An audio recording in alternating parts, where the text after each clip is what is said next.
Y también vimos que Jesús como sacerdote, porque hace sacrificio por el pecado, mas al mismo tiempo como sumo sacerdote, Él también intercede por nosotros. Está incesantemente ante la presencia de Dios desde el momento que sube al trono de Dios, a sentarse a la derecha de Dios Padre, intercediendo por cada uno de los suyos, para que ninguno de ellos quede destruido en el campo de batalla. Jesús está intercediendo por todos nosotros. Jesús le dijo a Pedro incluso, yo he rogado por ti para que tu fe no falte. El enemigo ha venido para destruir, para zarandearos, pero yo he orado por ti para que tu fe no falte. A veces es muy bueno que la gente, las personas puedan estar orando por nosotros, pero hay alguien, un sumo sacerdote, que intercede ante el trono celestial por cada uno de los que le pertenece. De ahí que hay una gracia misteriosa, graciosa, soberana de la parte de Dios, que a veces encontrándonos en campo de batalla, desanimados y a punto como que de tirar todo por la borda, viene un viento de gracia, nuevos bríos, la presencia de una persona, la predicación, una alabanza, y nuevamente viene el renuevo, viene el vigor, viene la fuerza y la fortaleza. Todo viene de Dios. Él como sumo sacerdote hace sacrificio por el pecado. Él como sumo sacerdote intercede por nosotros. Bien, y hoy día consideramos entonces el último de sus oficios, que es Cristo, nuestro Señor, también vino como Rey. ¿Ya? Y vamos a hablar algunas cosas relacionadas entonces con el reinado de nuestro Señor. Del Hijo dice en Hebreos 1:8, más del Hijo dice, tu trono, oh Dios, es tu trono, oh Dios, por el siglo del siglo. Cetro de equidad es el cetro de tu reino. En su realeza, entonces, nuestro Señor Jesucristo, a través de su poder oficial, Él gobierna todas las cosas en el cielo y en la tierra para la gloria de Dios y para ejecutar el propósito divino de la salvación. Jesús, entonces, como Rey, gobierna con un poder oficial todas, absolutamente todas las cosas. Él las gobierna en el cielo y en la tierra. Y todo lo hace para que el nombre de Dios Padre sea glorificado. Hasta que finalmente en un día entregue el reino de vuelta a su Padre. Por eso que Él dice, era de mi Padre, Él me lo dio, las ovejas son de Él me las dio, yo un día las devolveré, y de las que me dio, ni una de ellas se perderá, a no ser el hijo de perdición. Los demás, todos, los que me fueron dados por el Padre, todos serán presentados en el día final. Muy bien, hay un aspecto espiritual en el reino de Cristo. Ya vamos a ver ahí en Juan, en el Evangelio según Juan 8:36.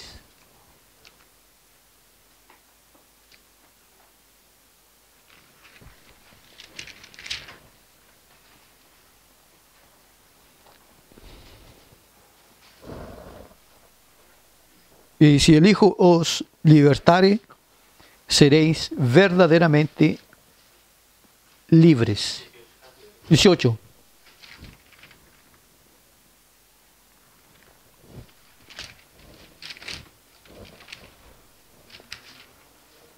Sí, correcto. 18:36.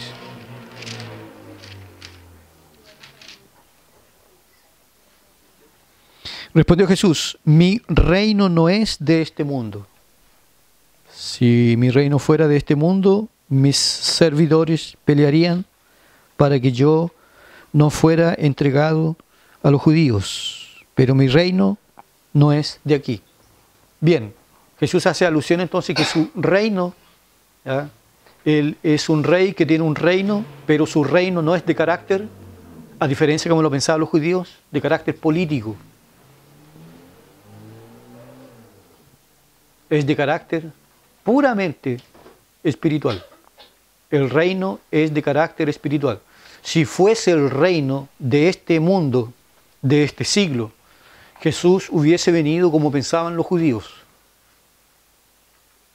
y hubiese instaurado su reino, pero su reino es otro, ¿ya? Es de carácter espiritual.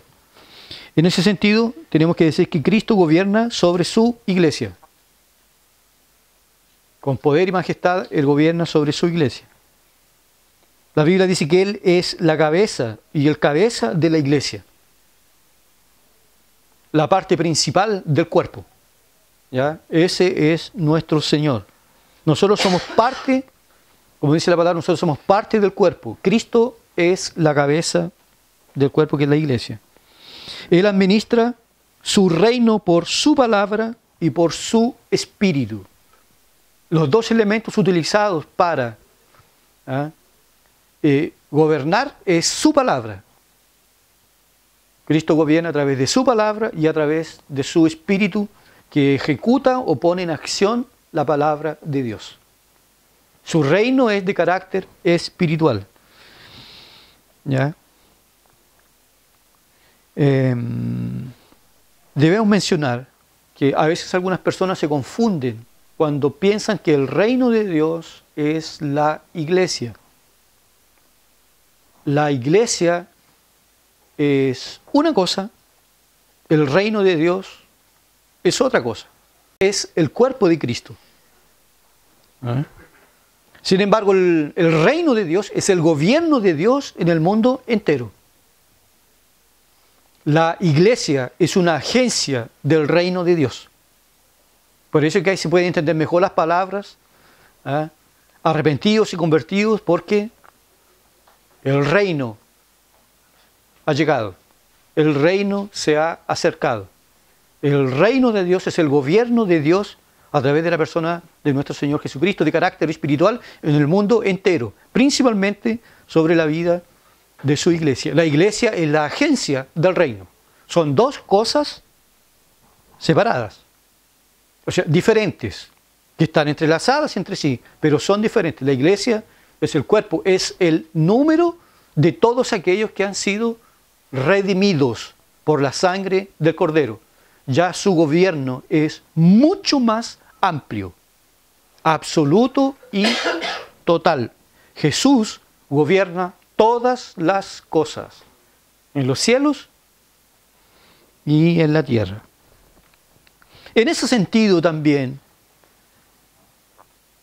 tendríamos que decir que esa enseñanza se aplica al milenio.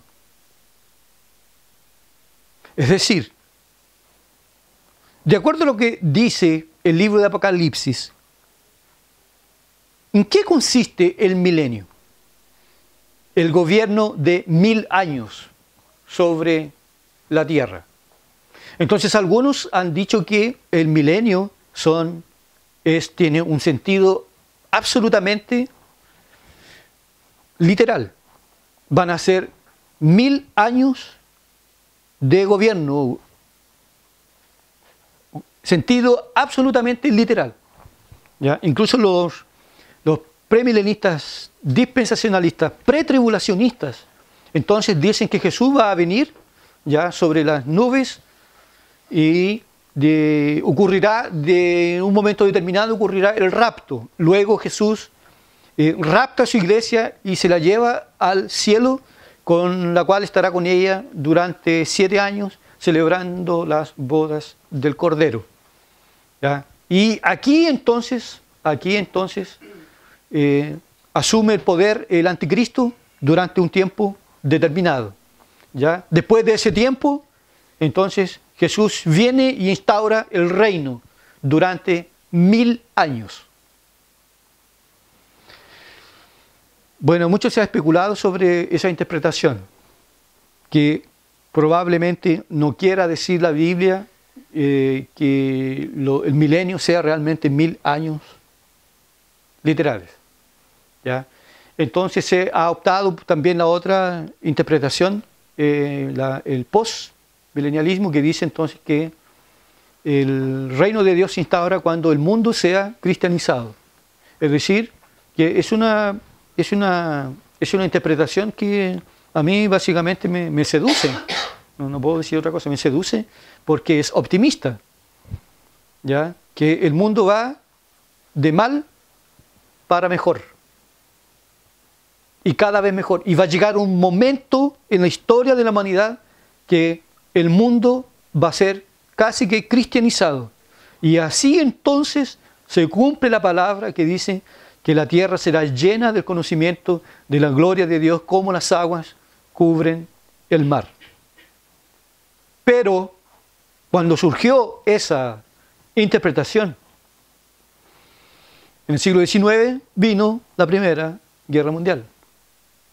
Y después vino la Segunda. Cuando en esa época ya se pensaba que estábamos a un paso del milenio. Y se vino todo abajo. Y hay un texto de la palabra que echa todo por tierra. Cuando venga el Hijo del Hombre, ¿hallará fe en la tierra? Sería realmente maravilloso que nosotros tuviéramos esa percepción que el mundo va mejorando cada vez más. Pero si nosotros vemos y miramos las Escrituras, nos damos cuenta de que el mundo va de mal en peor. Cada vez peor. Más y más. Los amilenialistas dicen que el milenio no se le puede dar una interpretación literal a ello. El milenio es una figura de lenguaje que incluye un periodo de tiempo que iría desde la cruz hasta la segunda venida de nuestro Señor Jesucristo. En ese tiempo Jesucristo gobierna en este mundo a través de su iglesia, con los santos. Porque algunos cuestionan, dicen, bueno, si el milenio dice que el reino será instaurado y que nosotros gobernaremos con Cristo, ¿de qué forma hoy la iglesia gobierna con Cristo en el mundo, siendo que el mundo está como está? ¿Qué gobierno es ese? ¿Ya? Ciertamente que si Cristo no estuviese gobernando los destinos de este mundo, también incluyendo a su iglesia, el mundo sería literalmente un caos total, completo y absoluto. Ya probablemente hace mucho tiempo la generación o el mundo se podría haber destruido por completo, porque el hombre es perverso, totalmente perverso. Entonces Cristo gobierna, su reino se extiende en este mundo y Cristo gobierna hoy, desde que Él se sentó a la diestra de Dios Padre hasta su segunda venida. Él gobierna este mundo. Y nosotros creemos que no hay absolutamente nada que escape del control de Dios. Sea a nuestros ojos, sea bueno, sea malo, o no sea entendible a nuestra cabeza, sabemos que Dios está gobernando. Por eso que hay una frase interesante que usa el pastor Josemar Besa que dice que el trono, nosotros tenemos que alegrarnos siempre en Dios y regocijarnos en Él, porque el trono está ocupado. El trono no está desocupado y el mundo está siendo gobernado por un destino ciego, por un determinismo ciego absoluto.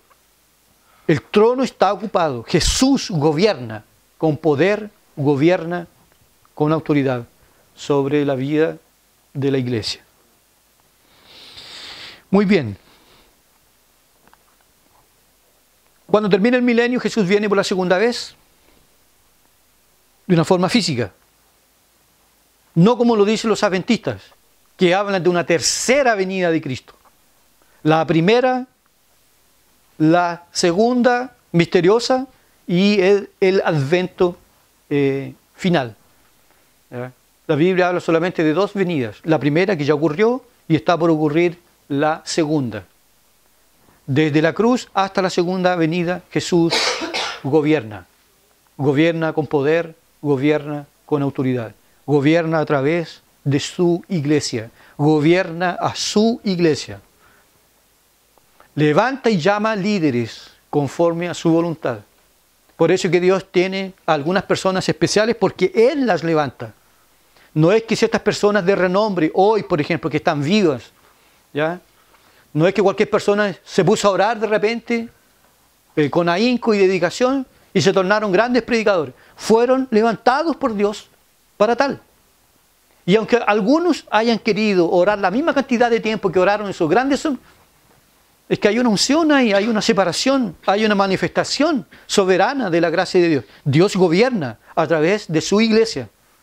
No son todos los que predican, no es de todos enseñar, no es de todos servir. Cristo gobierna a través de su Espíritu, su palabra, a través también de su iglesia, a través de los dones espirituales que no dejan de ser extraordinarios. Digo extraordinarios en el sentido de que no son nuestros. No son nuestros. Así como la salvación no es nuestra, es extraordinaria porque es sobrenatural, las manifestaciones de la gracia de Dios también. Sin toparme en esta cosa del cesacionismo y continuemos, ¿ya? Pero Dios sí gobierna la vida de su iglesia, ¿ya?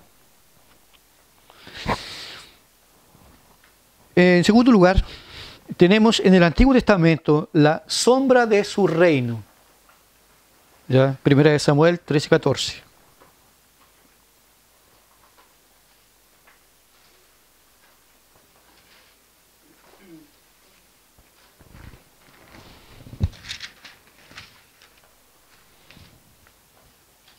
Mas ahora tu reino no será duradero.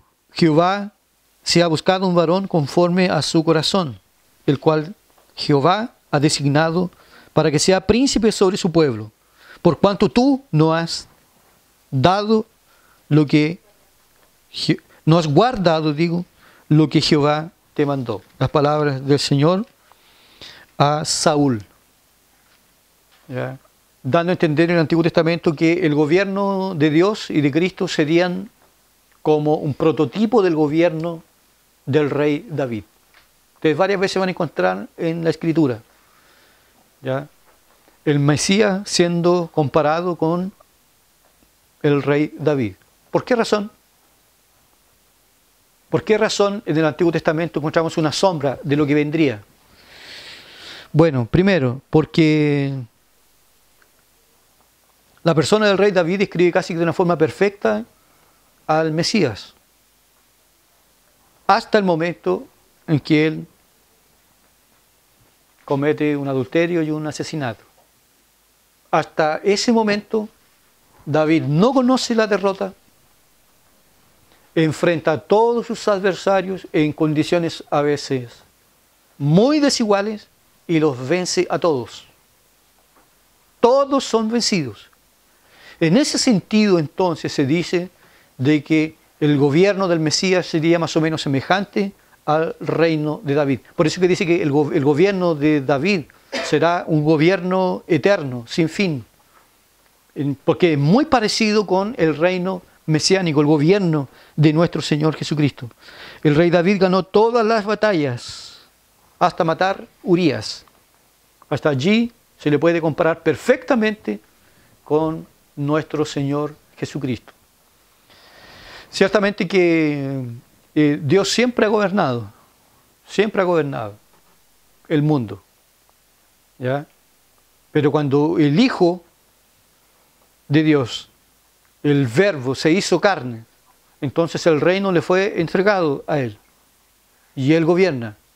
Hoy Él gobierna y un día y va a gobernar hasta que Él reduzca y anule y extermine a cada uno de sus enemigos, a cada uno de sus adversarios. Todos, uno a uno, serán todos destruidos. Y finalmente seremos todos los escogidos serán redimidos y luego, en la consumación final, el reino será entregado nuevamente al Padre. Y ahí estaremos para siempre con el Señor. Absolutamente con Él por toda la eternidad. En tercer lugar, tenemos un aspecto general del gobierno de nuestro Señor. Hay algunos textos ahí que vamos a leer. Mateo 28:18. Lucas. hermana Gabriela, Juan 17:2, Luis, Efesios 1, 20 y 23, Filipenses 2, del 9 al 11.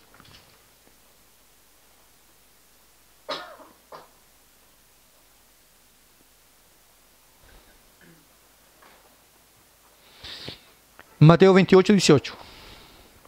Y Jesús se acercó y les habló diciendo: Toda potestad me es dada en el cielo y en la tierra. Muy bien. Ahí lo encontramos entonces hablando nuestro Señor sobre el poder que Él recibe. Entonces Él dice: todo el poder me ha sido dado. ¿En qué lugar? ¿Hasta dónde alcanza? ¿Cuál es el alcance de ese poder, de su reino? En el cielo y en la tierra. Por ello Él dice: por tanto, id. ¿Por qué? Porque yo tengo autoridad. Fui revestido de poder y de autoridad por el Padre. Y eso es glorioso. Por eso es que es tan abominable y vil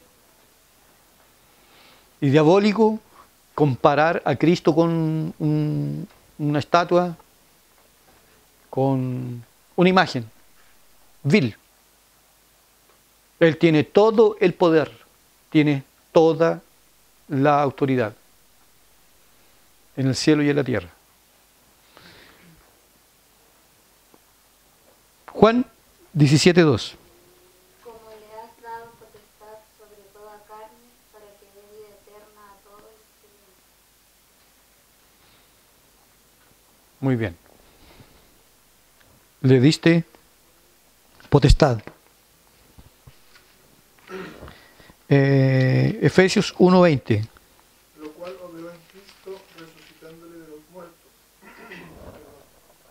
y sentándole a su diestra en los lugares celestiales, sobre todo principado y autoridad y poder y señorío, y sobre todo nombre que se nombra no solo en este siglo, sino también en el venidero, y sometió todas las cosas bajo sus pies, y lo dio por cabeza sobre todas las cosas a la iglesia, la cual es su cuerpo, la plenitud de aquel que todo lo llena en todo.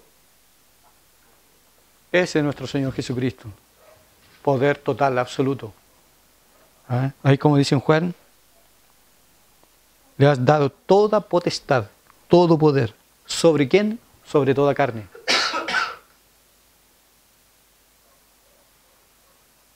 Sobre toda carne. Y está sentado en los lugares celestiales, donde desde allí gobierna. A través de su espíritu, a través de su palabra. Filipenses 2, 9 al 11. Por lo cual Dios también le exaltó hasta lo sumo, le dio un nombre que es sobre todo nombre, para que en el nombre de Jesús se doble toda rodilla de los que están en los cielos y en la tierra, y debajo de la tierra. Toda lengua confiese que Jesucristo es el Señor, para gloria de Dios Padre.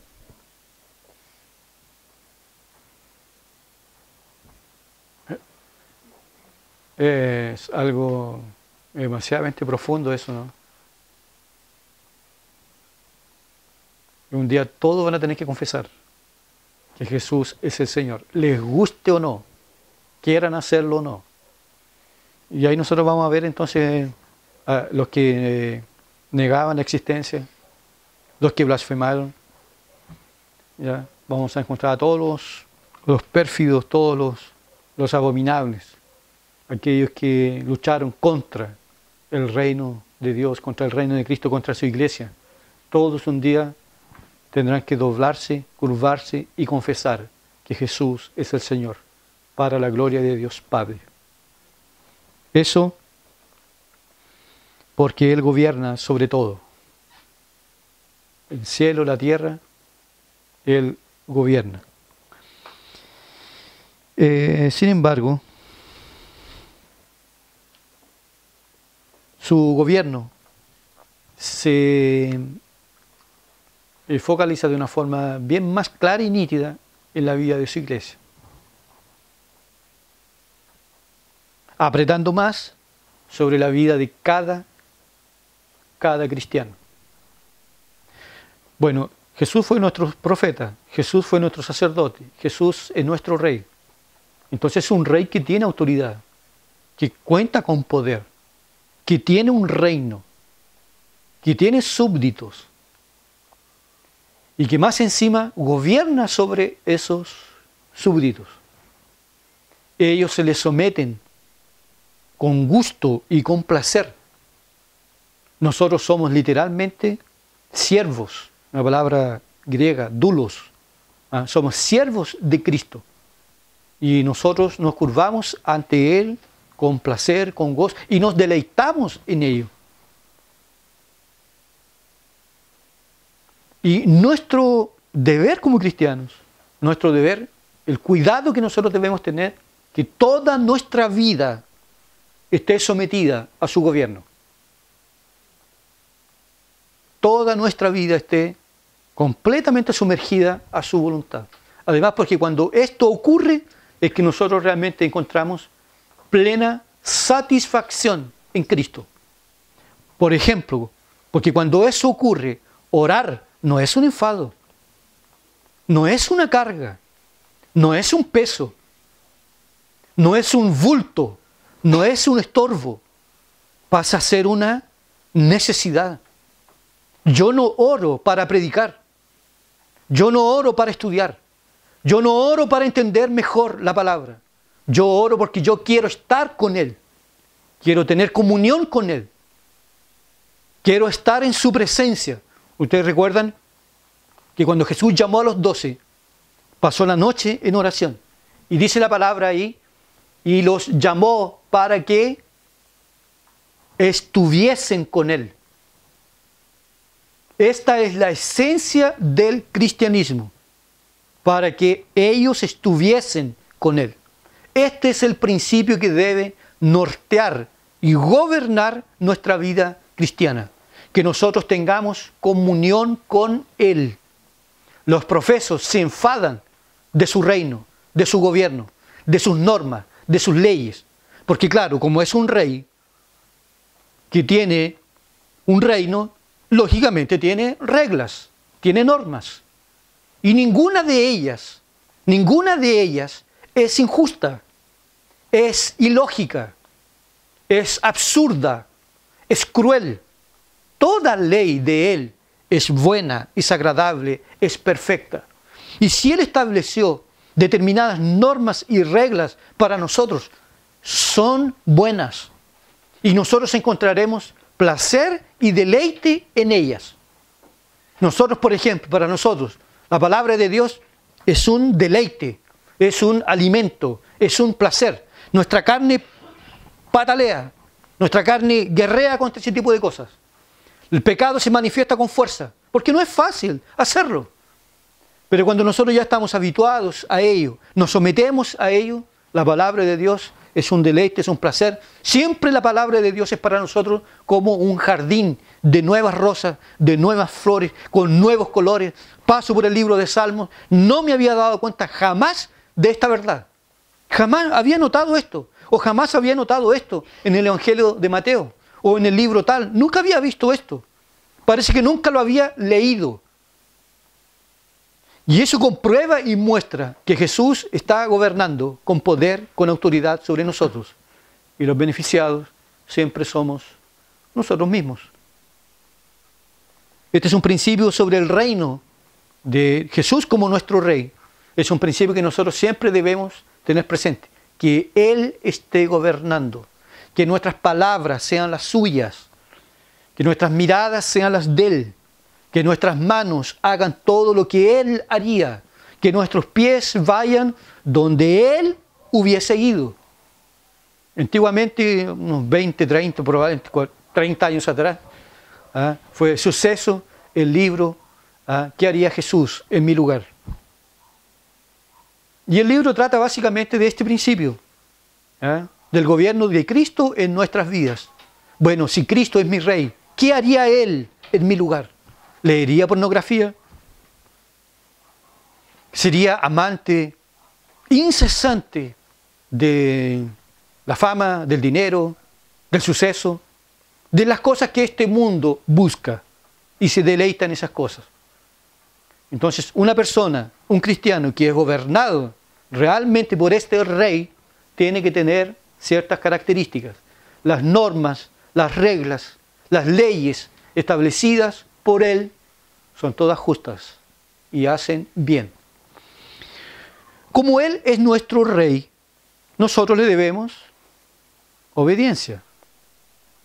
Más obediencia, más gozo, más paz. Menos obediencia, menos gozo, menos paz. Había un cántico, me parece, que decía más o menos así. Mucha oración, mucho poder. Poca oración, poco poder. Ninguna oración, ningún poder. Es eso. ¿Ya? Es eso. Cuando nosotros nos sometemos a estas reglas que Él estableció, los únicos beneficiados seremos nosotros.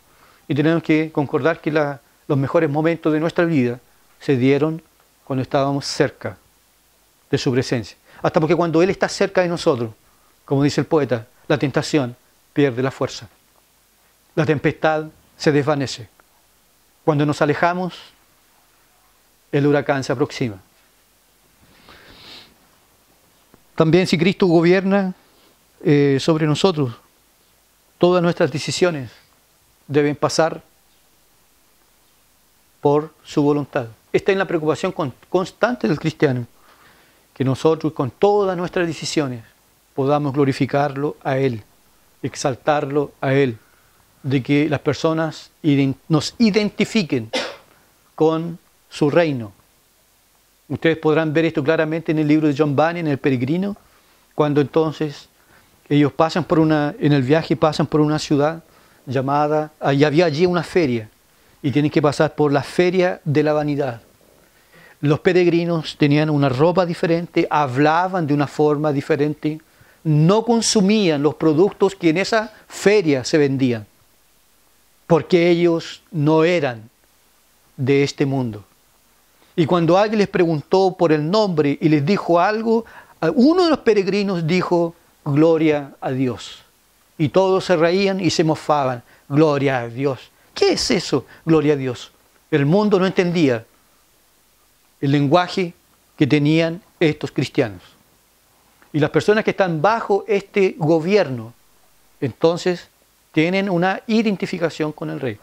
Además, como Jesús es nuestro Rey y nosotros somos sus súbditos, también es Él quien nos protege y nos defiende y pelea nuestras batallas, nuestras guerras. Él lo hace. Por más que nosotros oremos, incluso no tenemos cómo vencer a Satanás, porque es extremadamente fuerte. Fue vencido por David. David fue vencido por Satanás. Venció a Adán y Eva, no teniendo pecado ellos. Venció el maligno a Sansón, lleno del Espíritu Santo. Redujo a Pedro a lágrimas. Venció a todos. Venció a todos. Y uno pregunta a veces con temor, bueno, si David perdió, si Sansón perdió, si muchos de los santos perdieron, y ellos son gigantes en estatura con relación a mí, ¿qué se espera de mí? ¿Qué se espera? ¿Que yo pueda cometer desatinos que ni siquiera en el mundo a veces son conocidos? Por eso se requiere dependencia total de este Rey, depender completamente de Él, para que Él nos defienda de todos nuestros adversarios, de Satanás, del mundo, de la carne, de todos. Y finalmente del mayor de todos nuestros enemigos, que es la última picada del pecado, la muerte, donde probablemente en ese día sentiremos dolor, temor, pero será el último a ser vencido. Él es nuestro Rey, gobierna, nos defiende, nos sustenta, nos mantiene. Y a Él debemos estar sujetos.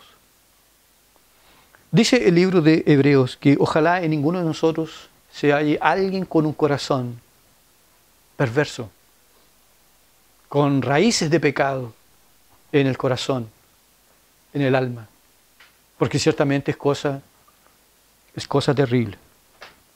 Y terminamos diciendo, ¿hasta cuándo Cristo reinará?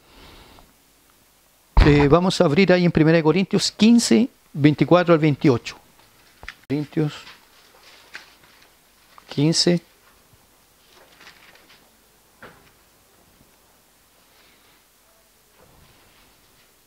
...24 al 28.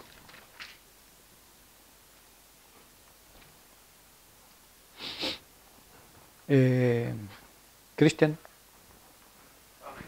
Serpa.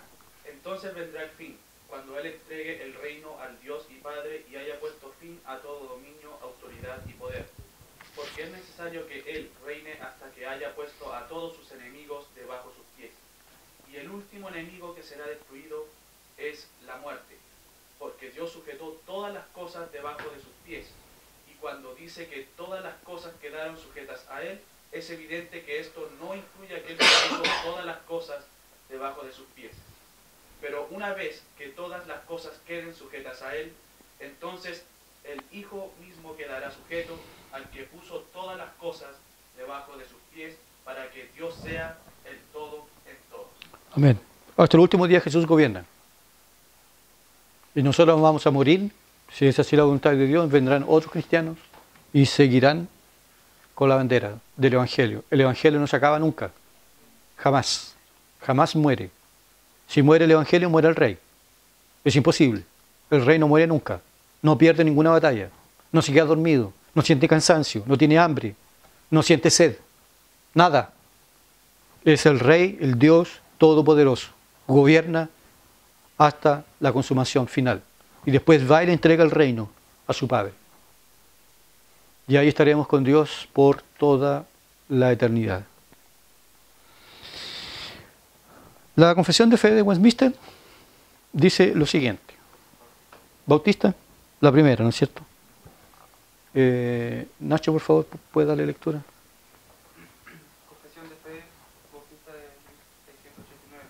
Este oficio de mediador entre Dios y el hombre es propio solo de Cristo, quien es el profeta, sacerdote y rey de la Iglesia de Dios, y no puede ni parcial ni totalmente ser transferido de él a ningún otro.